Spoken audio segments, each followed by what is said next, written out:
Andrew Winter. Shana Blade.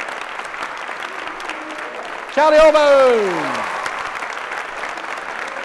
Charlie, how are you? I thought we were getting Graham Norton, didn't you? I just want your number one golden rule. My tip for any renovation is quite simple. The only thing you've actually got to upgrade and keep up with is the other houses that are similar to yours in the market right now. So if you were selling a 90s home in a 90s area where most homes were beginning to show their age, you might not have to do an amazing kitchen and bathroom refit because most houses in your area don't have that. If you then choose to go that extra level, you take the risk of having to add quite a lot onto your price to get that money back. So, and I think, to be honest, if you do everything absolutely on trend today, don't go too way off, but sort of middle of the road, you've probably got 10 years. Oh, less than that these days. Well, you probably real estate you can to stay, but any more than that, and Shana's even whinging at 10. It's you too quick really, these you days. really have got to be aware that if you own a property for 10 or 15 years, the one property, even if it was brand new at the time,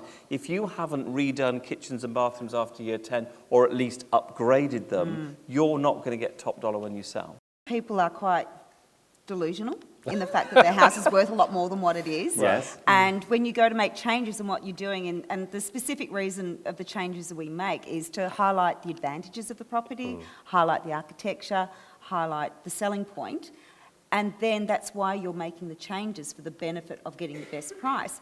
And the amount of times that people say, but I don't do it like that. I can't see my telly if you put your couch there. Right. I remember we had one family where the husband was the nicest man in the whole world. He walked out on me because I put the TV on the other side of the room. Yeah. He said, I can't watch my TV there because I can get the sun on that. And I go, it doesn't matter. It doesn't matter. You can move it at night.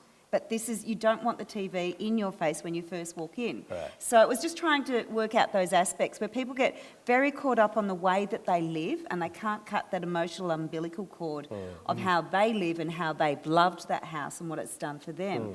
And they think everyone should love it how they loved it, and that's not what it's they about. think that the emotion attached to the house is worth some value. Yeah, there's a Which it ticket on it. isn't. Right. Yeah. How things change as well, how things evolve. Yeah. For example, how a certain tile that you put in a house 10 years ago that was so on trend at the time. And it cost me a lot brilliant. of money. Cost a lot of money, and it's still pristine. We come in and Shana goes, we're changing that for this. Right. And they can't understand because, in fact, it was a very expensive, good quality product, but now it doesn't work. It's funny when you say trends, because I don't think in gardens you should follow trends. Because when you build a garden, it takes a long time to mature. So you could be looking at 10 years before it hits its peak. So if you go for something classic and timeless, it's going to look better in the long run. If you're constantly following trends and trying to do something that's cool, by the time it looks good, it's going to be past. Yeah. So don't Number follow one And rule. that's why we share clothes now. Exactly right. Number one rule, Shana. It's really sort of what we've touched on. You've got to take your emotion out of the house to get someone to emotionally buy it.